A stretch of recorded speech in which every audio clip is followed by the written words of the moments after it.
Ya, comenzamos. Bien. Vamos a hacer esta última parte, ¿no?, que corresponde a la hemodinámica. Lo que básicamente hemos hecho es ver la actividad del corazón y todo lo más, pero ahora nos toca ver cómo es que la sangre circula a través de todo este sistema, ¿no? La hemodinámica, ¿no?, en realidad es una parte de la biofísica, y entiendo que en biofísica han debido hacer hemodinámica. ¿Han hecho hemodinámica? Pregunto, fluidos, porque eso es lo que vamos a necesitar ahora, ¿no? Como mencionamos, la hemodinámica es parte de la biofísica, que ciertamente, pero que estudia el flujo de sangre en el sistema circulatorio. Claro, eso adecuándolo a nuestro interés, pero la física estudia sí el flujo, ¿no?, el flujo de líquidos, ¿no?, pero todos esos principios se aplican al sistema circulatorio, ¿no? Ahora bien, entonces esto constituye lo que le llamamos dinámica de fluidos. Bueno, sabemos que el sistema de circulación es doble, ¿no?, completo y cerrado. Entonces hay un continuo a través de ese sistema con el cual la sangre circula, comportándose como un fluido. Hay que recordar también, porque después lo vamos a ver, que a este sistema de circulación que mencionamos también está el sistema linfático, que, digamos, es complemento de la actividad de este sistema circulatorio, que en general nos referimos a él, ¿no? Pero no hay que olvidar que también está el sistema linfático.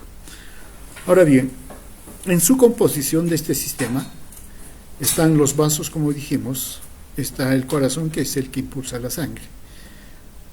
Ahora bien, en este sistema de cañerías o de vasos, básicamente consideramos a tres, ¿no?, las arterias, las venas, los capilares. Pero también a este nivel debemos considerar los vasos capilares. No es necesario mucho detalle con respecto a esto, a los vasos, debido a que ustedes ya los conocen por anatomía, por histología y todo lo demás, ¿no? Están las venas, las arterias capilares. Lo que interesa recordar es la estructura que tienen. Si hacemos una diferencia entre la estructura de las arterias y las venas, ¿cuáles son las dos características que las distingue tanto a la vena como a la arteria?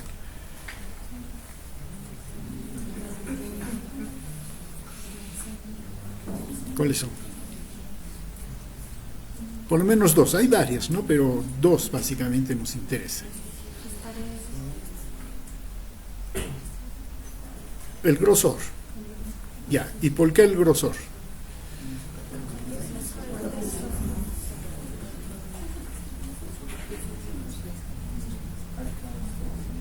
Por el músculo liso.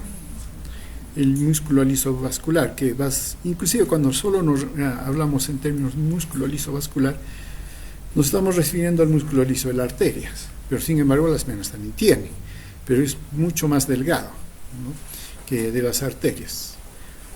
Esta estructura sirve porque la arteria debe soportar alta presión, mientras que la vena no resiste alta presión. Y bueno, con el capilar es un vaso sí totalmente diferente, carente de músculo, todo ese tipo de cosas, porque lo único que interesa acá es el endotelio y su membrana basal, porque se produce acá el intercambio. Falta una característica que diferencia las dos. ¿Cuál es la otra?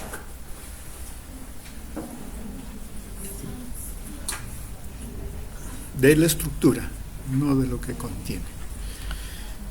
Muy bien, entonces lo que tenemos es que la sangre fluye a través de todos estos vasos, ¿no? Y claro, si uno menciona que hay un fluido que está, uno rápidamente piensa cuánta cantidad de líquido fluye, ¿no? Entonces, o cuánta cantidad. Y bueno, nosotros ya tenemos una idea debido a que estábamos hablando del gasto cardíaco ya anteriormente, ¿no? Cantidad de sangre que envía el corazón en determinado tiempo, en este caso el minuto, ¿no? Ahora, para nosotros el gasto cardíaco está determinado por el volumen latido o, ¿cómo se llama esto?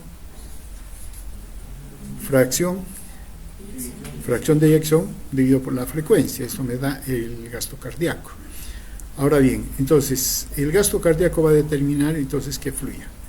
Pero también es cierto de que hay ciertas condiciones que determinan el gasto cardíaco: la precarga y la contractilidad, ¿no?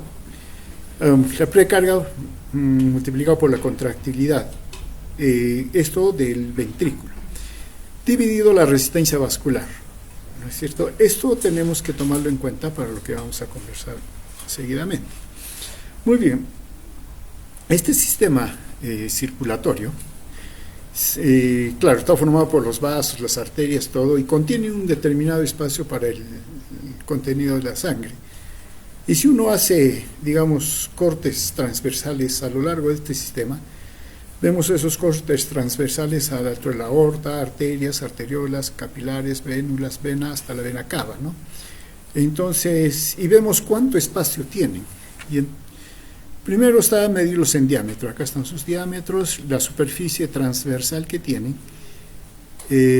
Claro, ya de acá, por ejemplo, la superficie transversal se va ampliando, ¿no?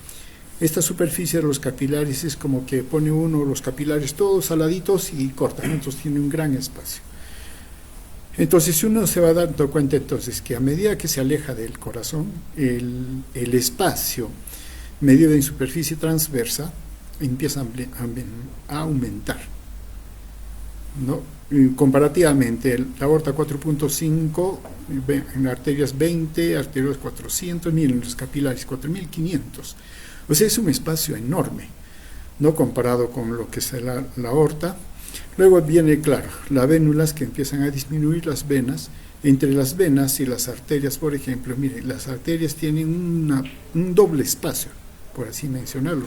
Las arterias tienen como 20, las venas como 40. La vena cava 18, ¿no? La aorta tiene 4.5.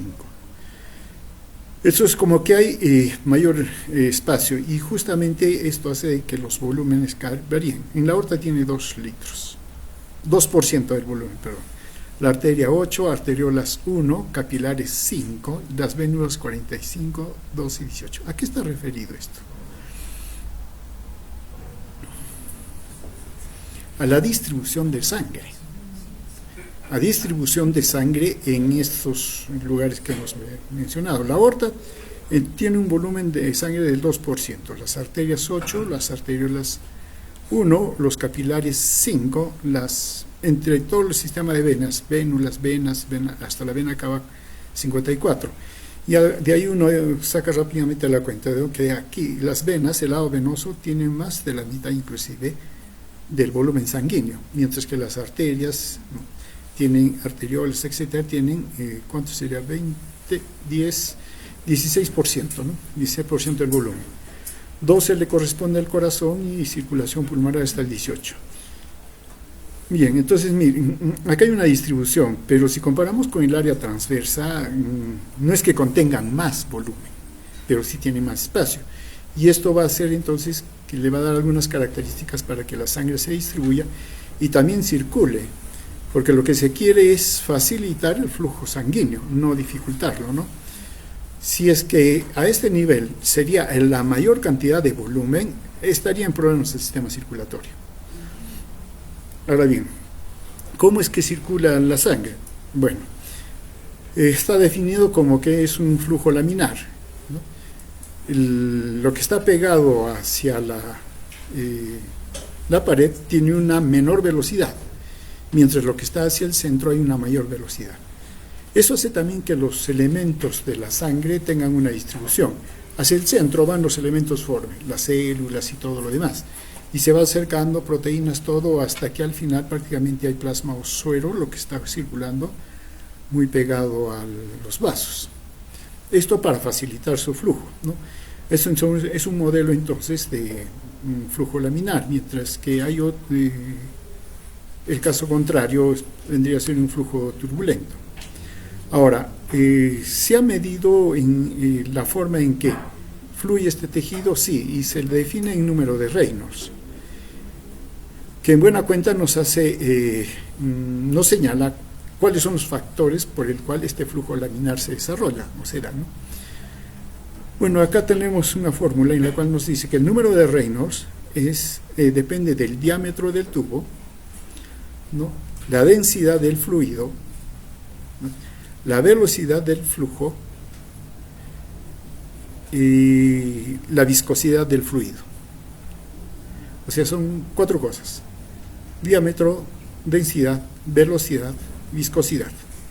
Solo para ir precisando, ¿cuál es la diferencia entre densidad y viscosidad? Eso se han hecho, así que no. Y si no lo han hecho, es también pregunta de ingreso, ¿no? Así que no hay problema. Ahora bien, hay un valor o un rango de valor conocido como el número de Reynolds. Cuando este número de Reynolds es bajo, el flujo es laminar, de esta manera. Pero si el valor es alto, será un flujo turbulento. Veamos. El número, digamos, de Reynolds establecido para un flujo laminar normal está entre 2000 a 3000 Reynolds. ¿Y cómo se determina el número de Reynolds, no? Multiplicando la densidad por el volumen, el diámetro dividido la densidad, ¿no? Se dan cuenta. De todos estos factores, digamos, estando en condiciones de estos factores que determinan, principalmente el flujo está determinado por el aumento de la velocidad o la disminución de la viscosidad. Pues esos son los factores principales, ¿no? No es que no cuenten, pero hay proporcionalidad. Si el diámetro bruscamente disminuye, por ejemplo, un ateroma, entonces la sangre va a pasar por allí y como tiene que pasar en la misma cantidad que el resto del vaso, tiene que aumentar en ese punto la velocidad y pasa como a presión. Y entonces eso aumenta velocidad y eso hace que el número de Reynolds aumente y se tiene el flujo turbulento. No, eso digamos. Por eso es que el ateroma, por ejemplo, sí puede dar ese tipo de alteraciones. Y cuando hay este tipo de alteraciones, flujo turbulento de la sangre, sí puede empezar a desencadenar los mecanismos de coagulación. Y entonces ahí viene el problema, ¿no? Aparte que hay otros más. Ahora bien, pero aquí lo que nos mencionan que, los dos principales factores que determinan un flujo turbulento, que puede ser turbulento, es el aumento de la velocidad. Una de las causas, como menciono, es el diámetro, pero otra también es la viscosidad. Ahora, si hablamos de la viscosidad, ¿qué cosa es viscosidad?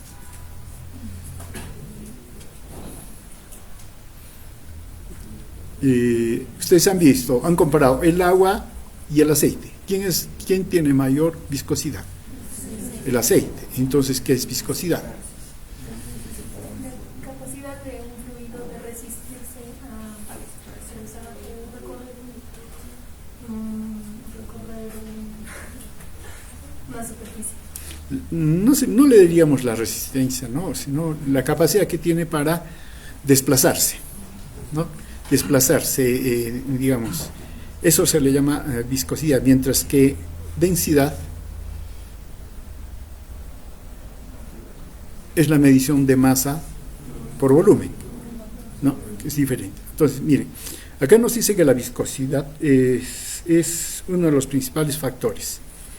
El agua, por convencionalismo, tiene un valor de 1, ¿no? El agua, porque sirve de comparación. El plasma tiene una viscosidad de 1.8.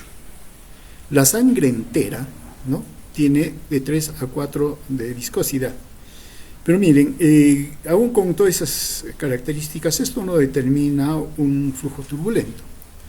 ¿Qué condiciones pueden dar lugar a un flujo turbulento? Una policitemia grave. ¿Qué es policitemia? Aumento de glóbulos rojos, por ejemplo. Lo que nos pasa en la altura. ¿Hipertensión? No, estamos hablando de viscosidad.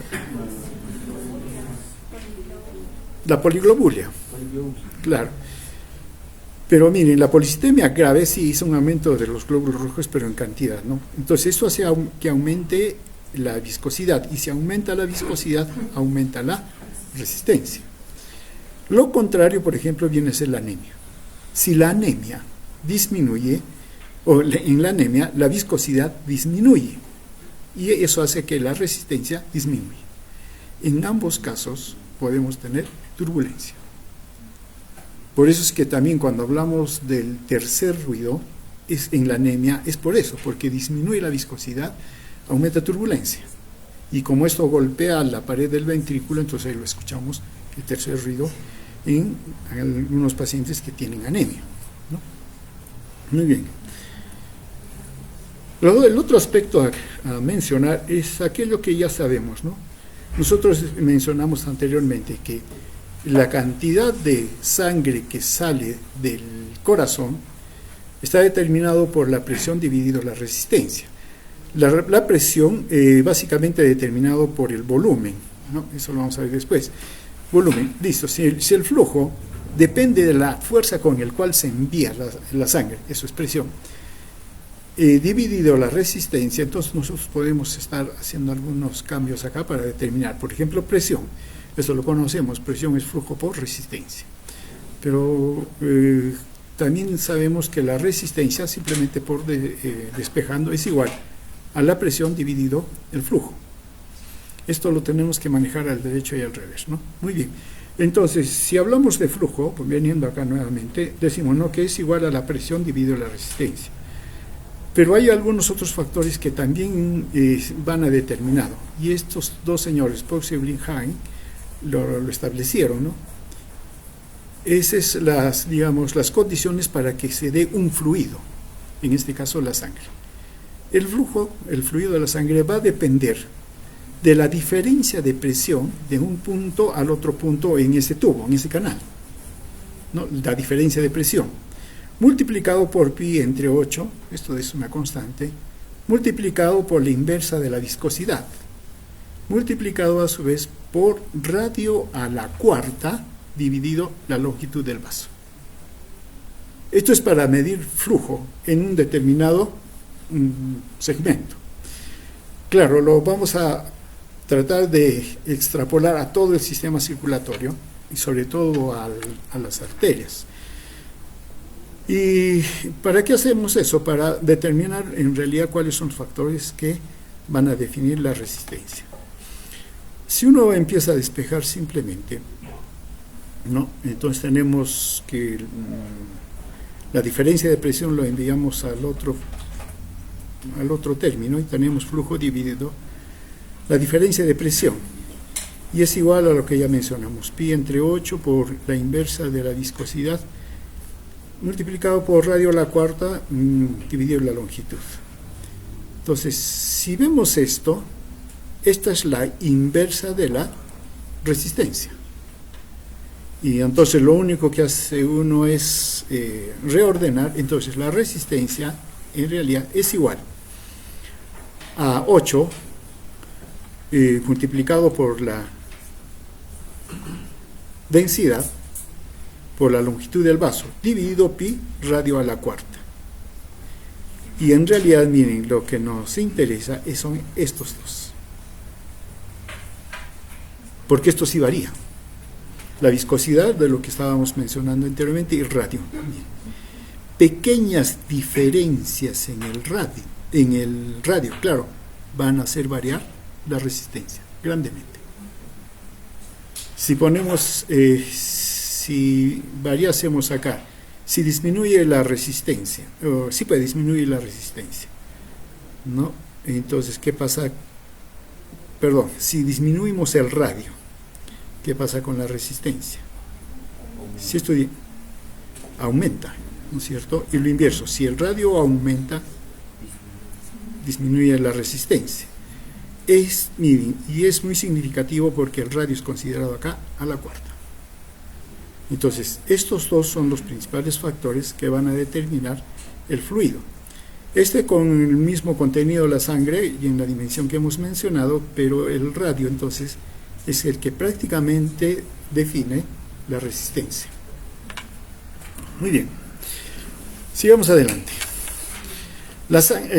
El corazón envía la sangre y eso lo hace a través de una fuerza que le llamamos presión.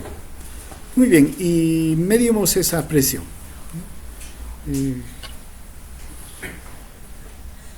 Claro, aquí estamos desde un valor de 0 hasta 120 lo máximo. Miren, aquí tendremos, ¿no? 40, 80, 120. Dijimos que la presión la presión de eyección de la sangre a través del ventrículo derecho parte de 80, que vendría a ser la resistencia que hace la aorta, hasta 120 y luego después disminuye, ¿no es cierto? Muy bien, entonces, ¿qué tenemos? Que esta presión con la cual envía la sangre el corazón lo podemos definir en algunos términos. Primero, hay una presión que la aorta siempre le mantiene, ¿no? Para que fluya la sangre. ¿Y qué es la mínima, digamos? Le llamamos presión diastólica. Hasta cuando el corazón se contrae, el ventrículo izquierdo se contrae, envía la sangre y eleva la presión hasta 120. Este máximo lo consideramos como presión sistólica. ¿Listo? Entonces, miren, hay una presión que se está manteniendo aquí, constante, que es grande, 80. Eso es permanente. Entonces, eso hace que siempre la sangre esté circulando. En un determinado punto, si se le da un poco más de empuje con la diferencia de presión entre la diastólica y la sistólica, entonces le da ese impulso, ¿no? Por eso es que la sangre no se detiene. Si no, cuando el corazón se contraería, impulsa la sangre. Luego, como hace la relajación, la sangre se detendría. Pero no hace eso y continúa la sangre circulando. Ahora bien, entonces, ¿qué tenemos? Tenemos la presión diastólica, la presión sistólica y la diferencia entre las dos, que le llamamos presión o presión de pulso. Es la presión de pulso, ¿no? Si estamos manejando 80 y 120, ¿cuánto es la presión de pulso acá? Es la diferencia, ¿cuánto es? Es 40, la presión de pulso es 40. Muy bien. Ahora bien, pero también ustedes, y siempre se ha tratado de buscar esto, ¿no? ¿Cuál es la presión media? Claro, de primera intención uno piensa la presión media sería el promedio de los dos, ¿no? De la presión sistólica y la diastólica. Pero si consideramos el ciclo cardíaco, la sístole y la diástole no duran igual. Entonces, teniendo en cuenta los tiempos de ambos ciclos, entonces la presión de pulso se mantiene, la presión sistólica se mantiene menos tiempo que la presión diastólica. La presión diastólica prácticamente es continua. La sistólica solo un momento. Entonces, para sacar eso, ¿qué es lo que se hace? Se divide la presión de pulso entre 3 y ese resultado se suma a la presión diastólica. Y tenemos entonces la presión media. ¿Listo? Y eso es lo que tenemos aquí, ¿no? O sea, bueno, ya estamos acá con la presión diastólica, viene la presión sistólica y luego desciende hasta la presión sistólica y diastólica. Ya nosotros sacamos los cálculos, etc. Pero también hay que señalar algunas cosas que se dan en esto, ¿no? Miren, cuando se da la presión, o cuando se impulsa la sangre, sube la presión, luego baja y hay esta muesca, ¿no? Esto no es sino cuando ya la sangre está avanzando y entonces viene esta disminución, hasta que llega este punto. En este punto, el punto conocido como punto dicroto o dicrota o dicotrómico, o ¿cómo le llaman acá? Dicrótica, no es sino el momento en que la válvula aórtica se cierra. Como la válvula aórtica se cierra, es como que golpea la sangre por ese cierre y aparece esta muesca, ¿no? Entonces tenemos aquí, es el pulso y está disminuyendo, ya se cierra la sangre, como que le hace una resistencia y aparece este punto, la muesca dicrótica, y luego baja. Este es el típico pulso, ¿no? Digamos, el gráfico del pulso. Nosotros esto no lo percibimos si es que lo tomamos aquí, ¿no?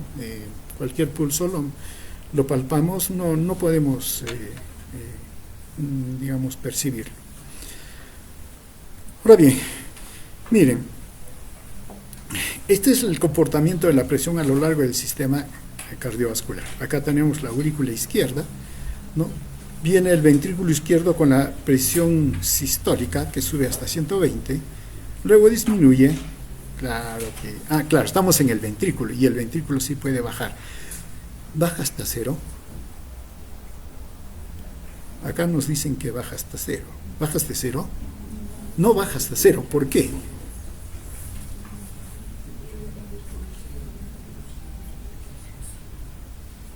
Porque siempre tiene volumen.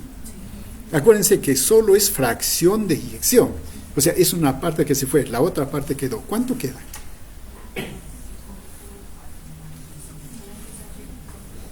¿Cuánto queda? Entre 40 a 50 centímetros cúbicos. Entonces eso aquí va a ser que no llegue a cero, ¿no? Va a estar mucho más acá arriba, entre 20 más o menos. Y cada contracción vuelve, ¿no? Hasta acá. Acá tenemos la presión sistólica, ya estamos en la aorta, la presión diastólica. Esta es la presión de pulso, ¿no? Ahora tenemos los grandes vasos. En los grandes vasos, ¿cierto? Sí, tiene una mayor ampliación porque los vasos pueden ampliarse más rápidamente. La aorta, por ejemplo, se puede distender más y contraer, ¿no? Entonces, sí tiene mayor presión de pulso, pero va disminuyendo con respecto al diámetro de las arterias. Cada vez más pequeñas y en promedio va descendiendo la presión hasta que llegamos a las arteriolas, ¿no? Acá las arteriolas, miren, es en realidad el lugar donde más hace resistencia, porque después de ellas en los capilares prácticamente ha bajado a cero. Entonces, ¿quién hace la mayor parte de resistencia? Las arterias de pequeño calibre, que están aquí, y las arteriolas. Y de las dos, las arteriolas son las que hacen mayor resistencia. Después de los capilares va a las vénulas, luego a las venas, y la aurícula derecha sí empieza a tener ya un cierto pulso, ¿no? Y vendría, ¿por qué? ¿Por qué se daría este pulso? Pequeño, cierto, pero dicho sea de paso que no lo percibimos ni nada, pero está ahí. ¿Qué cosa significa esto? Porque subiría y bajaría la presión en la aurícula. De la derecha y la izquierda también, ¿no? No hay problema. ¿Por qué sería? Fácil, ¿no? Por la contracción auricular. Se contrae e impulsa la sangre. Acuérdense, la diástole, la última fase, es contracción auricular. Ya, acá aparece, ¿no? Acá tenemos el ventrículo derecho, las arterias pulmonares, comparativamente manejan menos presión, ¿no? Las arteriolas igual, pero miren, a diferencia del sistema circulatorio general, la caída no es tanto, ¿no? Porque tampoco no tiene presiones elevadas. Hasta las arteriolas donde bajan los capilares, prácticamente desde los capilares hasta la aurícula izquierda, la presión es la misma. Es la misma. Si hubiera una dificultad en en la aurícula, ¿no? En la aurícula izquierda, entonces inmediatamente lo que va a suceder es esa resistencia se va a repercutir en forma inversa a las venas pulmonares, vénulas capilares, y entonces el sistema de intercambio a nivel de los pulmones se va a ver afectado. Entonces aquí es rápidamente, porque hay un continuo, acuérdense, entre los capilares de los pulmones hasta la aurícula izquierda no hay válvulas, no hay nada. Es un vaso simple, nada más que van corriendo. Bueno, esto es solamente para consideraciones algunos valores. Lo normal de presión arterial sistólica es que debe ser menor, en términos generales, menor a 140. La presión sistólica, y la presión diastólica menor no debe ser 90, debe ser menor a 90. Esos son los normales, ¿no? Pero bueno, acá hay una clasificación más fisiológica que clínica, ¿no? Normal se considera presión arterial sistólica menor a 120 y la presión arterial diastólica menor a 80. Prehipertensión, un valor de 120 a 139 milímetros de mercurio. Esa es la presión sistólica. Y la presión diastólica de 80 a 89. Hipertensión grado 1, bueno, cuando es 140 ya es hipertensión, ¿no? Sistólica, hasta 159. Y una presión arterial diastólica, ya que sea 90, hasta 99, primer grado. Hipertensión de segundo grado mayor a 160 y presión arterial diastólica mayor a 100. Entonces, ¿qué es lo que tenemos, no? Los cálculos que ya hemos mencionado también. Como digo, esta es una clasificación más fisiológica que clínica. En la clínica simplemente, hipertensión es cuando la diastólica es 80 o más y la sistólica es 140 o más. Ya es hipertensión. Y sí, luego ya viene hipertensión en primer grado, segundo grado, etc. Estas son las variaciones de las presiones según edad y sexo en las personas adultas, ¿no? Acá tenemos, sí, varones, acá tenemos mujeres, ¿no? Y sí, miren, estamos hablando de la presión sistólica. En la presión diastólica también lo mismo, sucede lo mismo, ¿no? Hay diferencia entre varones y mujeres, ¿no? Y también inclusive la presión de pulso, la diferencia entre los dos, ¿no? Entonces, los varones sí tienden a tienen más presión que las mujeres. Y por otro lado, acá también nos mencionan cómo la presión arterial aumenta según la edad. Es aquí. Versus la presión diastólica, que más bien tiene un comportamiento. Llegado a una edad de 59, 60 años, digamos, empieza a disminuir. ¿Y por qué disminuye?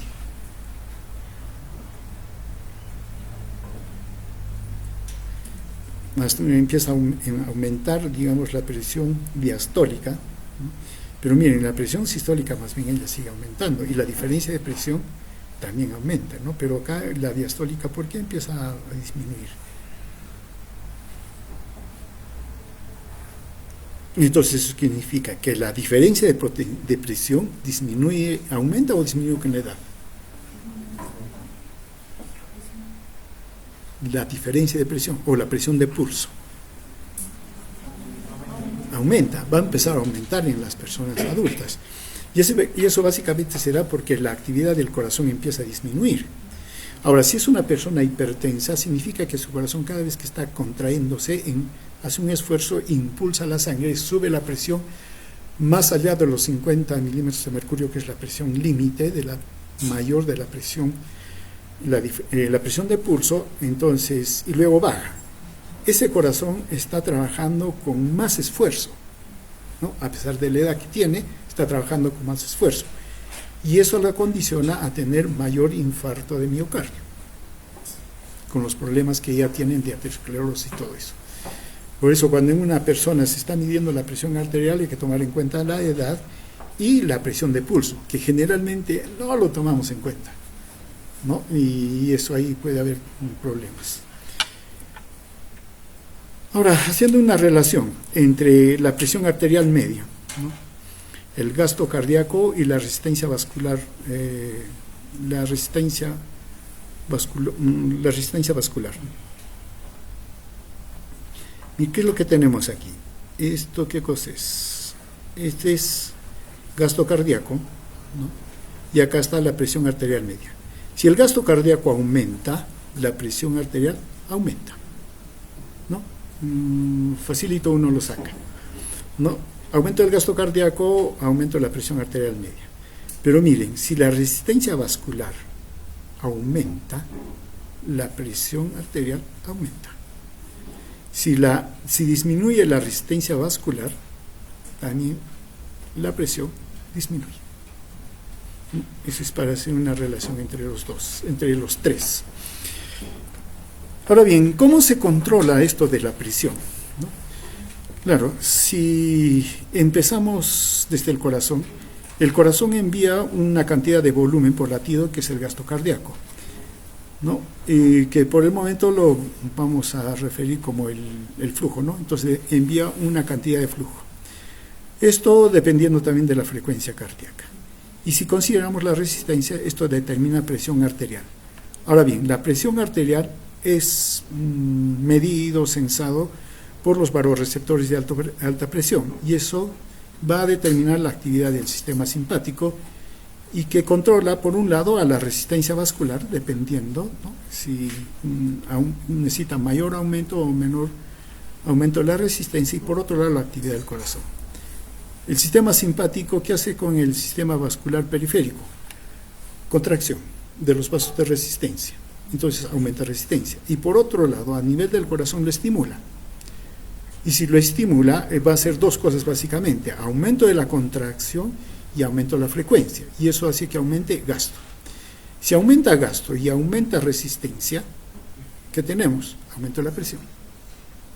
Y lo inverso también sucede lo mismo. Si la presión disminuye, este sistema no es que estimule, sino va a deprimir la actividad del sistema simpático. La resistencia aumenta, disminuye.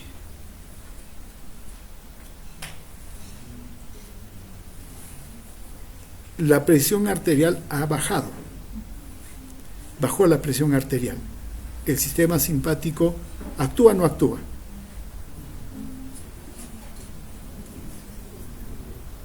Como ustedes hemos hecho sistema simpático, claro, sí hemos hecho sistema simpático. El sistema simpático tiene una actividad tónica, siempre está actuando para mantener la presión necesaria. Pero si la presión arterial ha bajado, ¿qué hace el sistema simpático? ¿Se activa o se activa menos? Se activa más, entonces para aumentar la resistencia, ¿no es cierto? Y por otro lado va a estimular al corazón para que aumente gasto cardíaco, frecuencia, entonces aumenta la presión arterial. Si la presión arterial aumenta, ¿qué pasa con la actividad, con los vasoreceptores y finalmente con la actividad simpática? Aumenta, disminuye su actividad.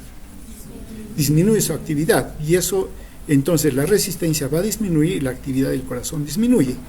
Disminuye gasto cardíaco, disminuye resistencia, la presión arterial aumenta, disminuye. Y están jugando así continuamente, ¿no? Ahora, por otro lado, ¿no?, ¿qué tenemos? Que considerando el gasto cardíaco, que es flujo, esa cantidad de sangre va a todos los tejidos. Entre esos tejidos y órganos está el riñón.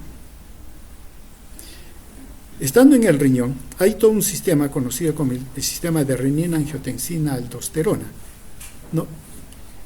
El mecanismo de la renina, angiosterona. Ahora bien, si disminuyese acá el líquido, ¿no?, el volumen, esto llega al riñón. El riñón, a través de su aparato yuxtaglomerular, se va a dar cuenta: falta volumen. Y eso va a hacer que se libere renina. La renina va a actuar sobre el angiotensinógeno. El angiotensinógeno se convierte en angiotensina 1, luego la 1 se convierte en 2 y tenemos angiotensina 2. Teniendo angiotensina 2, la angiotensina 2 sí va a actuar sobre los vasos de resistencia, ¿no? Y también actúa sobre el corazón, sobre los dos actúa, ¿no?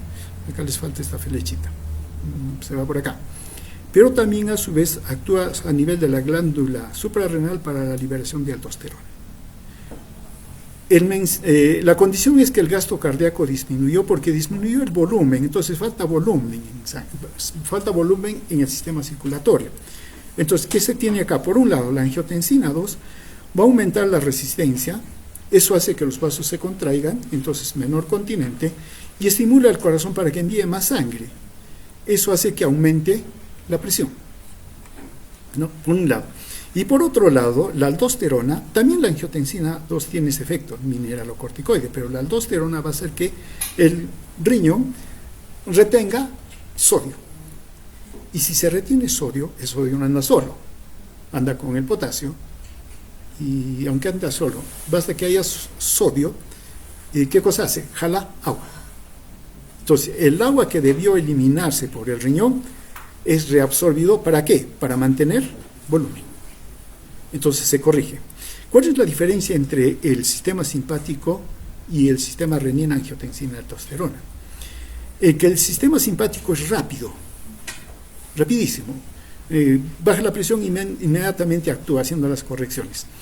El sistema renina, angiotensina es un poco más lento en reaccionar. pero es mucho más sostenido.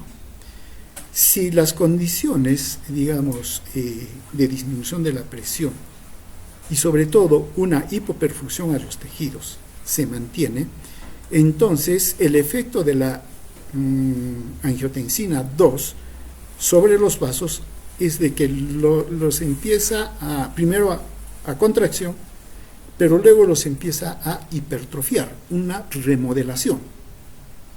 Entonces los vasos se vuelven mucho más gruesos, con mucha mayor pared y más duros, más rígidos, ¿no?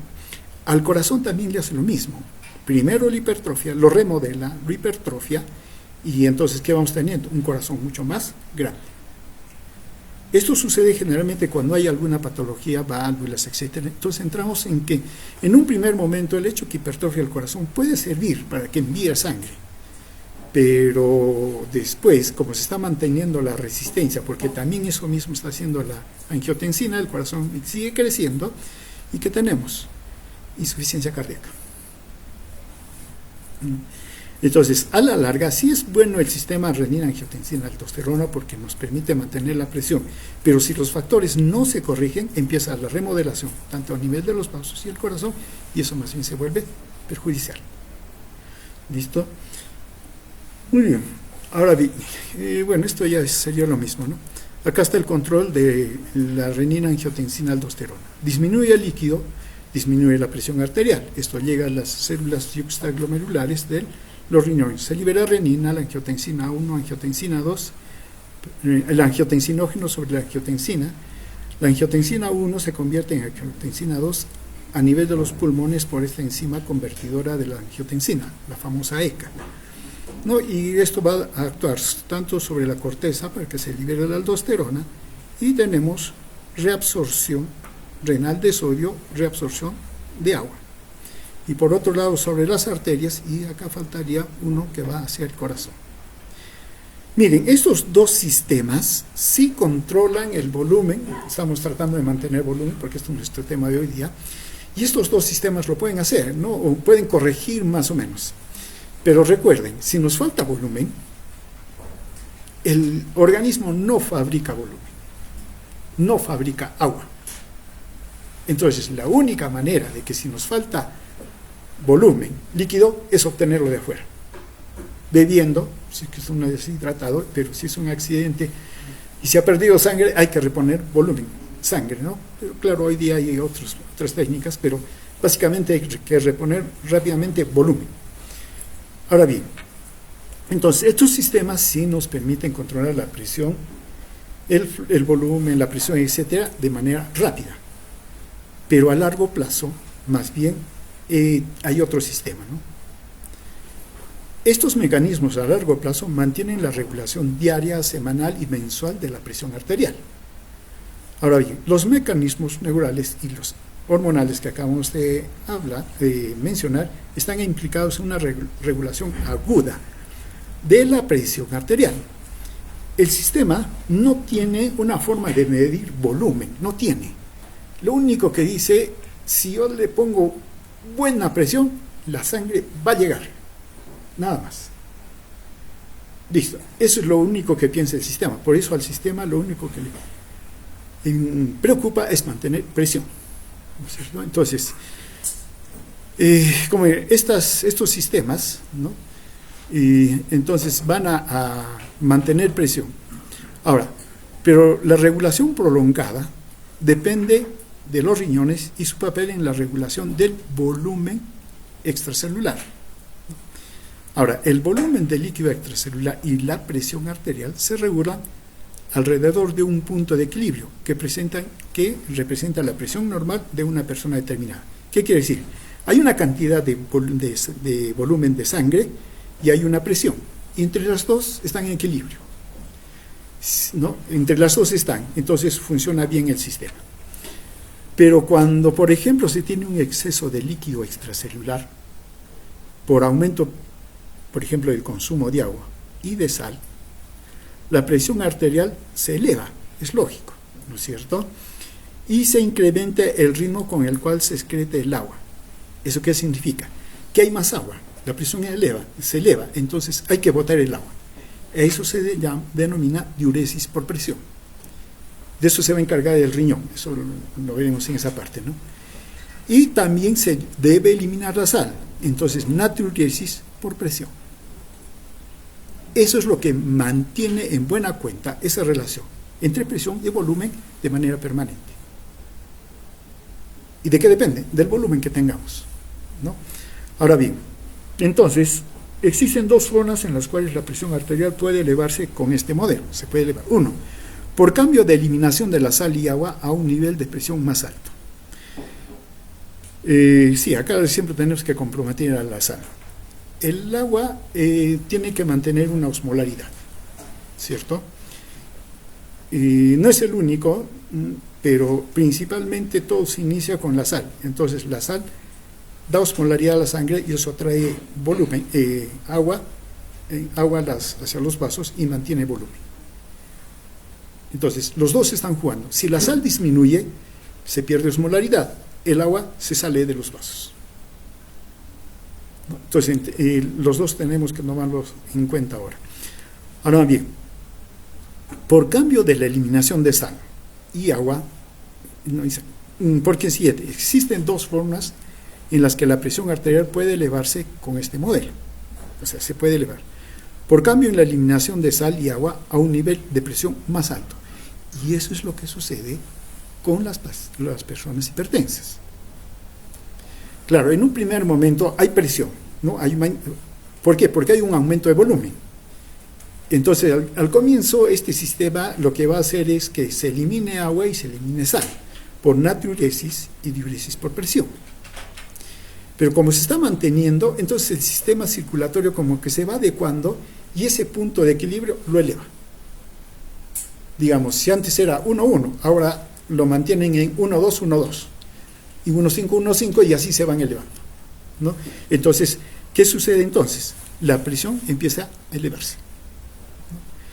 Por cambio del volumen extracelular al que se produce la diuresis y la natriuresis. Claro, como se elevan estos puntos, el riñón ya no responde cuando el agua y la sal estaban en una relación 1,1. Recién responde cuando es 1,2, 1,5, etc. Y va subiendo. Conclusión, la presión arterial va subiendo. Eso es porque ya se está dando. Pero entonces, la presión arterial y en buena cuenta el volumen depende del riñón. ¿Y cuál es su mecanismo de trabajo?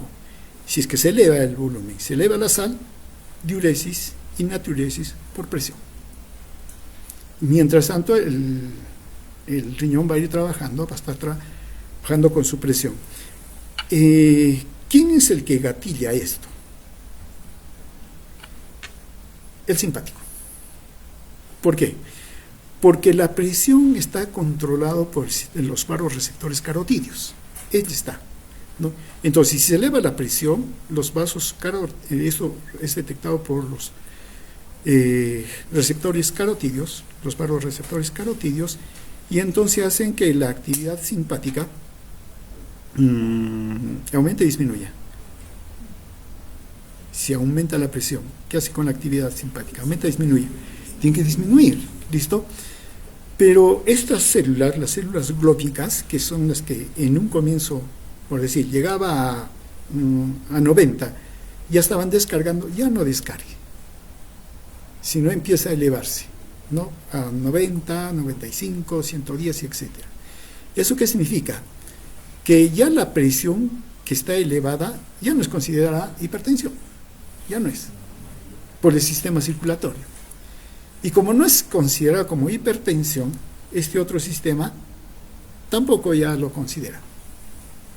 Y esta presión por esta diuresis, natriuresis por presión, ya no se da. Entonces todos se van acomodando a un nivel mucho más alto. Listo. Bueno, terminamos esta parte. Bien, entonces miren, cuando en la hemodinámica debemos tener en cuenta, ya vimos, analizamos lo del flujo, la presión y la resistencia, ¿no? El flujo determinado básicamente por el gasto cardíaco, el 5 litros por minuto, etcétera, ¿no? ¿Y qué lo determina? Principalmente la precarga. Y esto está determinado por el volumen sanguíneo y el tono venoso. Eso es solamente para recordar. Ahora, la presión, ¿de qué depende la presión? De la fuerza de contracción del corazón. Y aquí aplicamos la ley de Frank-Starling, ¿cierto? Inotropismo, que no es sino la contracción muscular. La resistencia, porque está determinado, bueno, lo definimos en términos de postcarga, ¿no? Está determinado por los vasos de resistencia, principalmente arterias de pequeño calibre arterioles, ¿no es cierto? Esos son los que están determinando entonces. Acá hay otro valor que nos dan, ¿no? Que dice el índice cardíaco. Está determinado de que por cada metro de superficie, cada metro de área de superficie corporal, enviamos o tenemos 3 litros. Ese es el índice cardíaco, ¿no? El gasto cardíaco, ¿cuál es?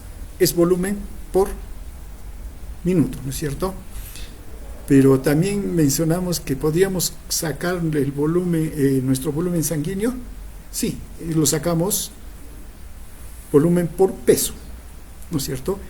Aquí nos dan volumen, no sé, volumen, pero por área de superficie, es lo que nos dan. En una persona adulta normal es 3 litros, ¿no?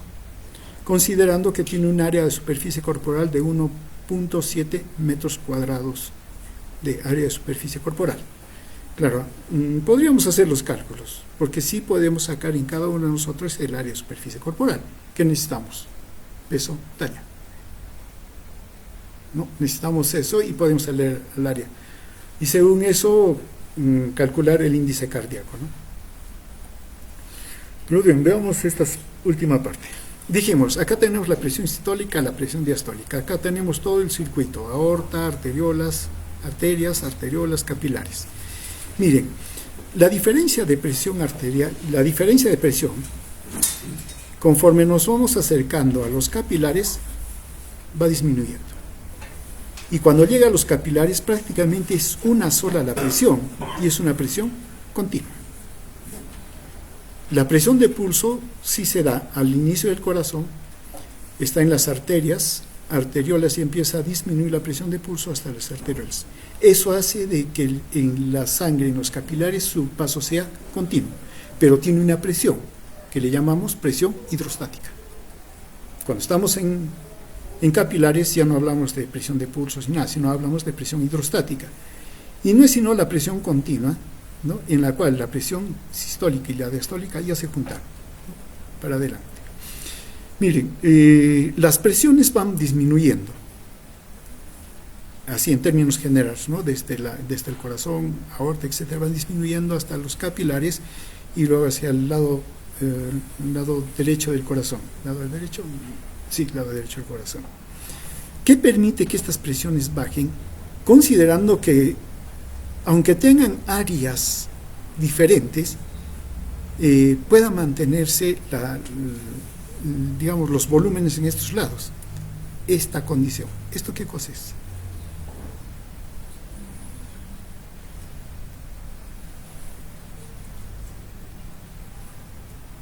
Es la superficie transversa. El área de superficie transversa. Dijimos que se ampliaba, y sí se amplía, ¿no? Y hace 2 cosas: que toda la sangre que se esté enviando pueda caber, pero que también la presión caiga. Claro, cuando sale la sangre, está encontrando cada vez más espacio para que pueda circular. Y aquí tenemos la comparación entre la velocidad media, ¿no? Y los vasos. En un comienzo, en la aorta, la velocidad es alta, claro. El arterio va disminuyendo hasta los capilares. De ahí, muy poco se eleva hasta que llega a la vena cava, al lado derecho. Esta es la velocidad. Entonces, la velocidad disminuye de la sangre. Uno, por el área, claro. Mientras más área tiene, no necesita estar apretado para pasar, ¿no? Pero sobre todo, la velocidad va disminuyendo porque aumenta esto. ¿Esto qué cosa es? Y luego cae hasta los capilares, va luego disminuyendo hasta que llega al lado derecho, aurícula derecha. ¿Esto qué cosa es? RR.